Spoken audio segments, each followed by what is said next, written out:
दोस्तों स्वागत है सभी का exam with MS YouTube channel पर। आज की इस वीडियो में देखने वाले हैं एनुअल एग्ज़ाम 2023 का एक बिल्कुल नया पेपर साइंस क्लास 9 का विज्ञान कक्षाओं का ये पेपर है। 70 नंबर का पेपर है। सबसे पहले यहाँ पर देखेंगे कि जो 20 नंबर के OMR के प्रश्न हैं उनको पहले सॉल्व करेंगे। सबसे पहले उपखंड का में भौतिक विज्ञान के प्रश्न है। पहला प्रश्न है भार का एसआई मात्रक क्या है, तो भार का एसआई मात्रक किलोग्राम होगा। बी वाला ऑप्शन करेक्ट है दोस्तों।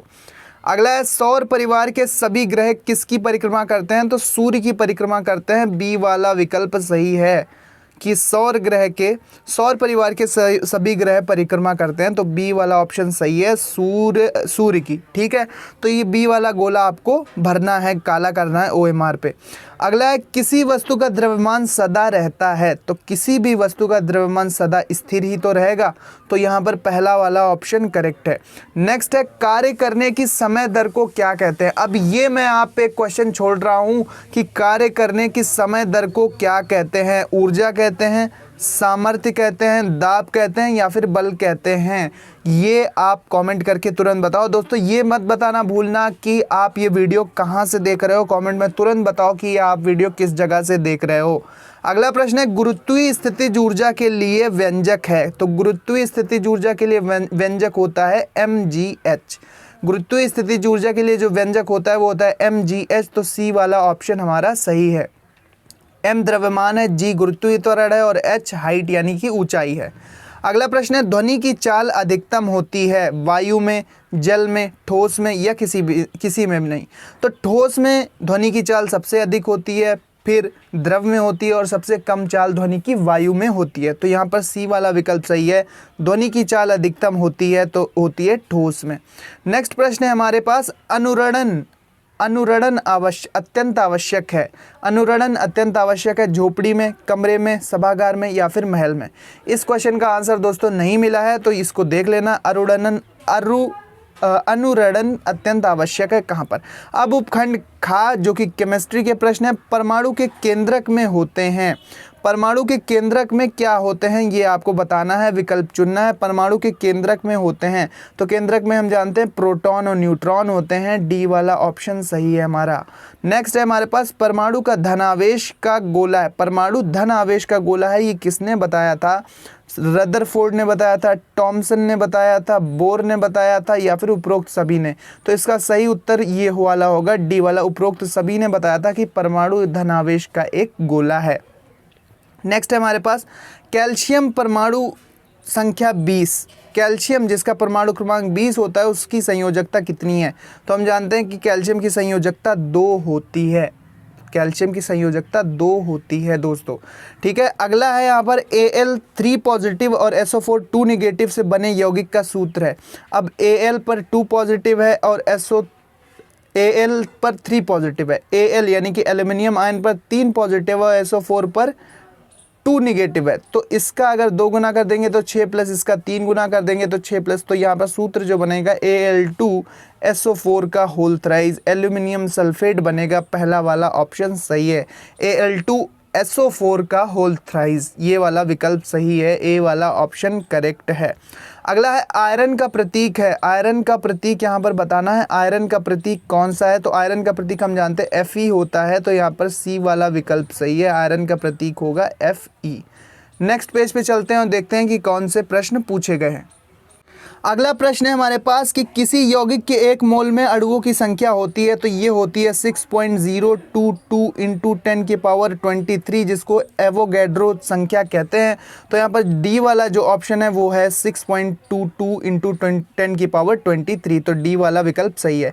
अब उपखंड गा जो कि बायोलॉजी के प्रश्न आएंगे, तो बायोलॉजी का पहला प्रश्न है कि वायुमंडल में स्वतंत्र नाइट्रोजन की मात्रा कितनी होती है। 68%, 78%, 88% या 58%। तो हम जानते हैं कि स्वतंत्र नाइट्रोजन का प्रतिशत होता है 78 से 79%, तो यहाँ पर 78 दिया है, तो यहाँ पर बी वाला ऑप्शन यहाँ पर करेक्ट हो जाएगा। अगला प्रश्न है मुख्य वायु प्रदूषक है sulphur dioxide, carbon dioxide, nitrogen के ऑक्साइड, उक्त सभी। तो यहाँ पर ये सभी वायु को प्रदूषित करने वाली गैसें हैं, तो यहाँ पर डी वाला विकल्प सही हो जाएगा, उपर्युक्त सभी। ठीक है, उपर्युक्त सभी, उक्त सभी।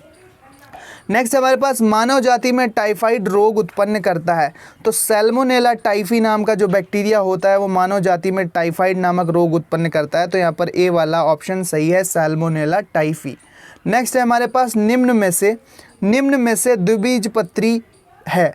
तो दोस्तों हम जानते हैं कि मक्का एक बीजपत्री है, धान भी एक बीजपत्री है, गेहूं भी एक बीजपत्री है, लेकिन मटर जो है वो द्विबीजपत्री है। डी वाला ऑप्शन यहाँ पर करेक्ट हो जाएगा। नेक्स्ट हमारे पास जंतु जगत का विशालतम एवं सफलतम संघ है। तो जो ऑर्थोपोडा संघ है वो जंतु जगत का विशालतम, सबसे बड़ा और सबसे सफल संघ है, फाइलम है, क्योंकि इनके सफलता की कुछ फीचर्स हैं जो कि ऑर्थोपोडा में पाए जाते हैं, जिसकी वजह से ये सफलतम जीव हैं। इसके अलावा सबसे ज़्यादा जातियां जो पाई जाती हैं वो भी ऑर्थोपोडा में पाई जाती हैं। तो यहाँ पर डी वाला ऑप्शन करेक्ट है। नेक्स्ट है हमारे पास पौधों के लिए सूक्ष्म पोषक तत्व है सल्फर, फास्फोरस, नाइट्रोजन या फिर आयरन। तो यहाँ पर ऑप्शन बी करेक्ट होना चाहिए, आयरन, क्योंकि फास्फोरस, नाइट्रोजन और सल्फर तो यहाँ पर पाए जाते हैं, बट आयरन शायद कम मात्रा में आवश्यक होता है पौधों के लिए। तो इसको देख लेना, इसका करेक्ट आंसर नहीं पता है, इसको चेक करके जाना। सूक्ष्म पोषक तत्व पूछा गया जिसकी कम मात्रा में आवश्यकता होती है। तो इसका आंसर ज़रा कमेंट बॉक्स में बताओ अगर आपको अच्छे से पता है कि पौधों के लिए सूक्ष्म पोषक है सल्फर, आयरन, फास्फोरस या नाइट्रोजन। ठीक है, अगला प्रश्न है ओजोन परत का सूत्र है। तो हम जानते हैं ओजोन का सूत्र होता है O3। यहाँ पर जो तीसरा वाला विकल्प है वो सही है, O3 ओजोन। अब खंड बा उपखंड का के अति लघु उत्तरी प्रश्न हैं जो कि 2-2 और 3-3 नंबर के होंगे। तो पहला है फिजिक्स से, पानी के भीतर किसी प्लास्टिक के गुटके को छोड़ देने पर यह पानी की सतह पर क्यों आ जाता है? ठीक है, उत्प्लावन बल के कारण। 1 किलोवाट घंटा कितने जूल के बराबर होता है? बिल्कुल सिंपल प्रश्न। भार और द्रव्यमान में अंतर स्पष्ट कीजिए। इसके बाद लिखा है एक 12 किलोग्राम की वस्तु पृथ्वी से 4 मीटर की ऊंचाई तक उठाई जाती है।